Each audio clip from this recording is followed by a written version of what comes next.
Hi, welcome to Biz Jet TV. My name is Fabrizio Poli, and today I'm going to be talking about three wacky aircraft sales stories for you. All three very different stories.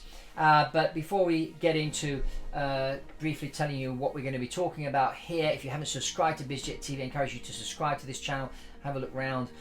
Lots of information here about private aviation. The goal here is to educate you about business aviation. So the three stories I'm going to talk to you about today. The first one, you'll see my interview on TRT World, which I did just recently about this scandal regarding the sale of some Airbus aircraft. The second story I'm going to tell you is about the sale of some Embraer Phenom 100s, and the third one is about all these people calling me and a number of other aircraft salespeople around the world wanting to buy multiple aircraft. So let's get straight into it. Off we go.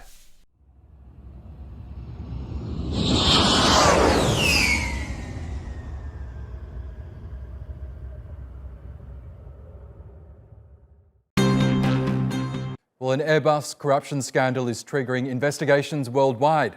The latest involves the hugely successful Malaysian budget carrier AirAsia. Its top two executives have stepped aside for at least 2 months following an inquiry by the UK's Serious Fraud Office into suspicious plane purchases by the airline.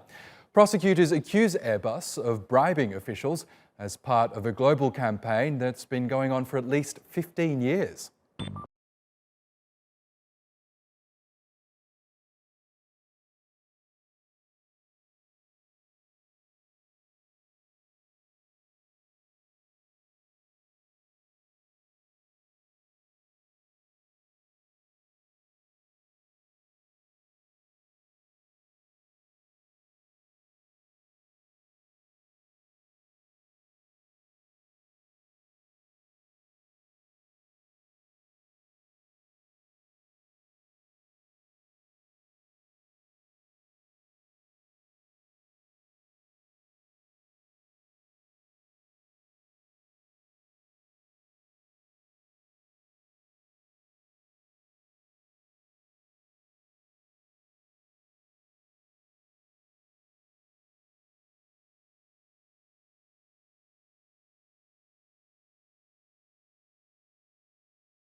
Well, for more on this, I'm joined now by Fabrizio Poli in Manchester. He's an aviation analyst, entrepreneur and president of Orville Aviation Group.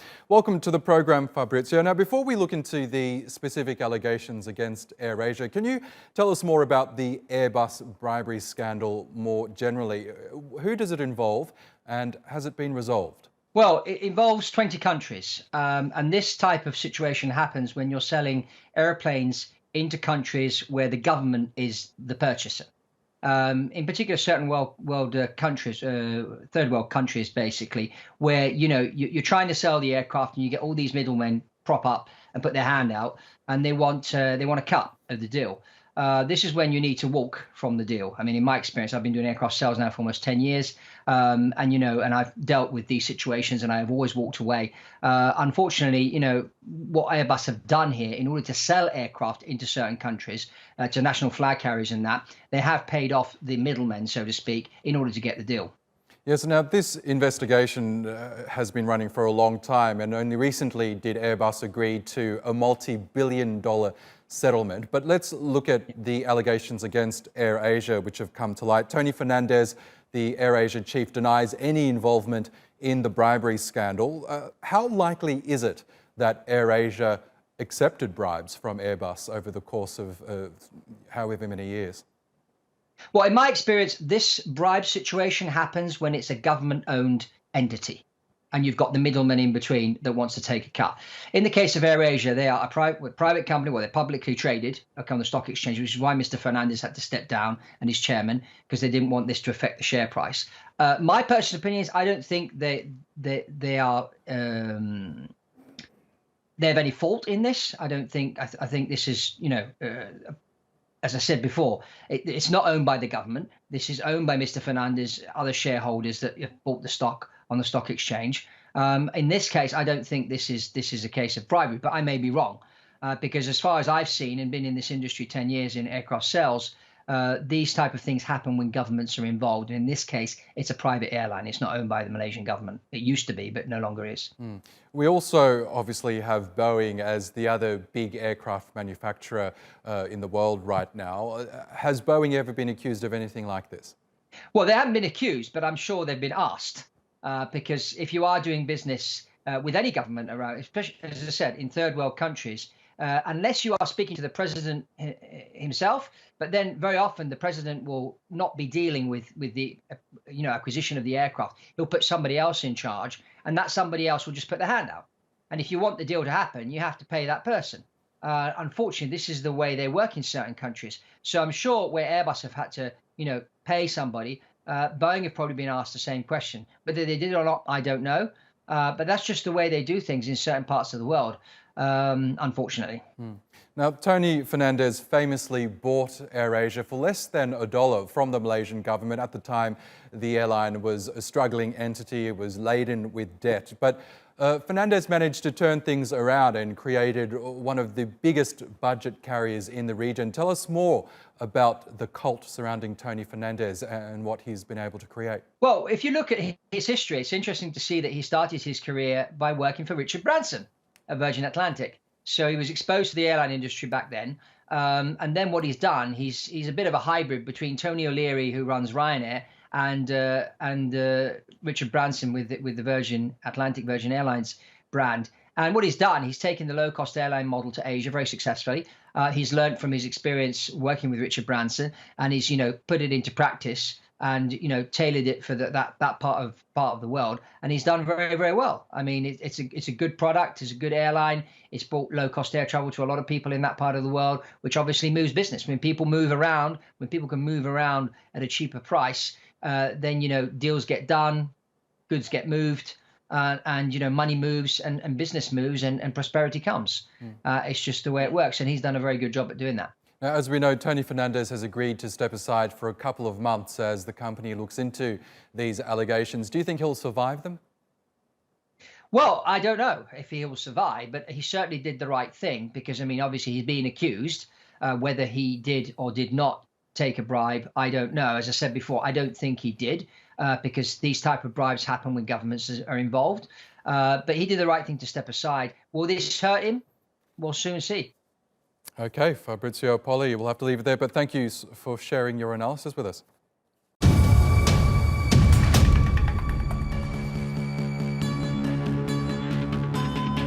So I hope you enjoyed that. That is a challenge, of course, when you're doing business in certain countries. When you're in the aircraft sales seat position, like I am, and you have a situation like this, the first thing you need to assess is if the person that's talking to you and wants the handout, if they do have the right connections. Because I've heard a lot of people actually believe the person that's talking to them and giving them some money up front, hoping that would lead them to the president of the country to be able to sell them 1 or 2 or 3 aircraft, and then suddenly this person disappears or excuses happen, and anyway, in the end, no deal happens. But well, at least not for you, and not for the president, but for the guy in the middle that took the money. Yes. So if you are in a situation where you are doing business in certain countries, and there are any middlemen involved, you need to make sure that they really do have the connections they have. And so the very simple thing to do is to give people no money. But just send out a fee agreement, which is an NCND fee agreement, which basically says, I'm not going to circumvent you. And if the deal does go through, you're going to get a percentage of what I get. And if they accept this, fine, roll with it. If they don't accept it, then they don't have the right connections.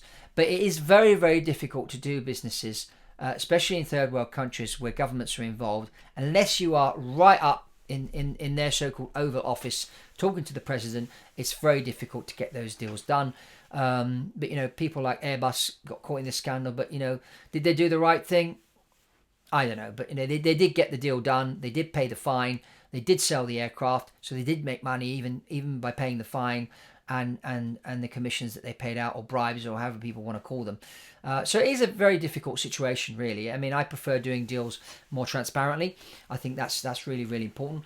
I get a lot of people call me, ask to work with me because they want to do aircraft sales. They hear you can make money. But you have to have a certain level of expertise and certain contacts in order to do this business. But anyway, let's talk about the second story, which is the sale of two Phenom 100s. Phenom 100s built by Embraer, very good aircraft. And what happened here is I was contacted by this lady. Her husband owned an oil company, and she'd been instructed by her husband to go out and buy a couple of jets. So they could, fly on these jets. So she went out and she bought these two Phenom 100 aircraft. And she said, I said, why are you selling? Well, because it's not really what I need, because, I'm flying more long distance now, and the airplanes are really small. I said, well, when you bought the aircraft, who did you buy the airplane from? I said, how much did you pay for it? When she told me how much she paid for the aircraft, I was like, this guy has made $750,000 commission on this small airplane, unheard of, like almost 25% commission. You don't make that on an aircraft sale. I mean, aircraft sale, you can make anywhere between 1.5% to 5%, depending on the price of the aircraft. So what had happened here, she'd been wrongly advised. Obviously, the broker that was involved in the deal saw her coming and just took her money, which is a very, very bad thing to do. And here she was talking to me, wanting to sell the aircraft to try and get her money back and buy a bigger aircraft. So I said, look, I'll see what I can do. So off I went. And I made a series of phone calls. And what I managed to do is I put a deal together for her to lease her aircraft out for 36 months. And the deal was a very lucrative deal where we got basically 120 hours minimum guaranteed per month, not per year, per month on a Phenom 100 for 3 years. And this is unheard of even when you do a lease on a Global Express, for example, usually what's required, this is what I do with clients, we want a minimum guaranteed of 40 hours a month. Because you have to organise crew and a number of fixed costs that are going to be there anyway. And so that's only justifiable if the airplane's going to fly 40 hours a month. So on a Phenom 100, we managed to get this deal 120 hours. So I ring her up and tell her, this is where you're going to manage to achieve close to what you pay for the aircraft. So what we'll do, the aircraft will fly obviously a lot in 3 years. They'll depreciate because of that, but we'll be able to sell the aircraft at the end of that. And between the money you make from the lease and the money you'll make from the sale afterwards, you will pretty much recuperate your money. And I said, and this kind of deal, I didn't even imagine I could deliver something like that. I thought, if I get her a deal for 30 hours a month, we're doing good. But anyway, this company in particular that I was dealing with were desperately in need for aircraft immediately, and they couldn't wait for Embraer to deliver. And so they needed aircraft immediately because they had the demand there. And so they were willing to lease these aircraft. But anyway, this lady would not sign the deal. She didn't want to do the deal because she got hurt. And I thought, okay, fine. So that was that. And then about a year later, she calls me back and tells me that, she wanted to sell the aircraft. And I said, fine. She tells me she was just flying one airplane and that the other airplane had been in the hangar. And so she thought because it sat in a hangar, hadn't flown, it was worth the same amount of money she had in her mind the year before. And I said, look, the aircraft have actually depreciated. So, we either sell them at this number or that's it. And I can't do anything for you. I'm not going to take on an airplane and try and sell it for 3 million when it's worth 2.2. It won't sell. It won't sell. And I'd be lying to you if I said it would sell at that price. So I had to turn the deal down. Now, whether she sold the airplanes or not, I don't know. But I tell you that story because, unfortunately, she got scammed. So let's go on to story number 3. Story number 3 is where some of us aircraft salespeople got scammed. Fortunately, we didn't lose any money, but we did lose quite a bit of time. This happened to me, a number of other people that I know that are in aircraft sales, where we get these phone calls, and I got phone calls from about 5 different people from different locations around the world telling me that they needed to buy 1 or 2 aircraft, sometimes even more than that. And so we go through the sort of process. Okay, fine. We send them contract for retainer fee. Retainer fee never arrives. We get more into the conversation of the source of the money to then find out that they bought all these Iraqi dinar or Zimbabwe dollars or Chinese historical bonds, and that basically there was going to be a global currency reset. And because of this global currency reset, these, for example, this Iraqi dinar was going to increase in value by 5,000 times. Okay. So initially, they told us this whole story. We did a bit of research. I exchanged notes with some other aircraft salespeople I knew that were receiving the same kind of phone calls with similar type of people. And for a while, for a few months, we did believe this was going to happen. Okay.